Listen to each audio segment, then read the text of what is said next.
Hi, my name is Peter Walker. I'm the CEO of Coffee One. www.coffeeone.com.au.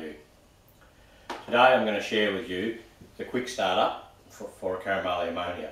From the time you take it out of the box to the time you can make a cup of coffee. Okay. Once you've got your machine on the bench, you obviously connect up your mains water. Always make sure you run your water through a filtration system. Once your water is on, you take your power cable. You need to plug into a 15 amp power point.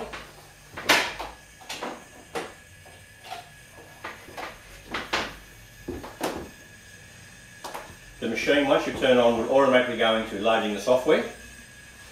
It then asks you here for the language. So you're asking for English, so you go enter. The display contrast, so you go enter. It's now asking you to enter your serial number, so you enter your serial number in there of the machine.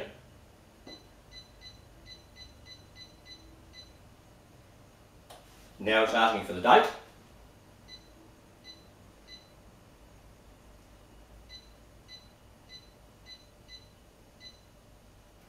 We're now basically into the basic startup, so from there you turn the machine on and you will start to fill the steam boiler.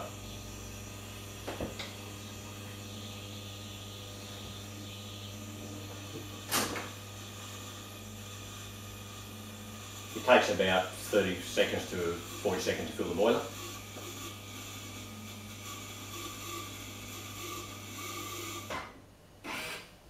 Once the boiler is filled, it now starts to immediately heat the machine and you'll start to get water from here. Once you get water coming from your main spouts here,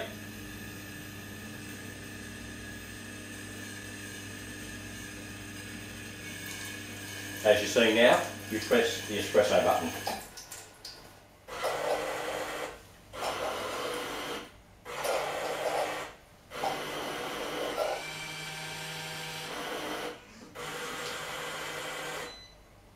The machine is now initialised and it's in the heating mode. Your steam boiler and your coffee boiler will heat simultaneously. When the steam boiler is up to 124 degrees, it will be ready for operation to make foam drinks, and when the coffee boiler gets up to 90, you'll be ready to make coffee. That's all it takes to start your ammonia once you take it from the box. Thank you. My name is Peter Walker. I'm the CEO of Coffee One. www.coffeeone.com.au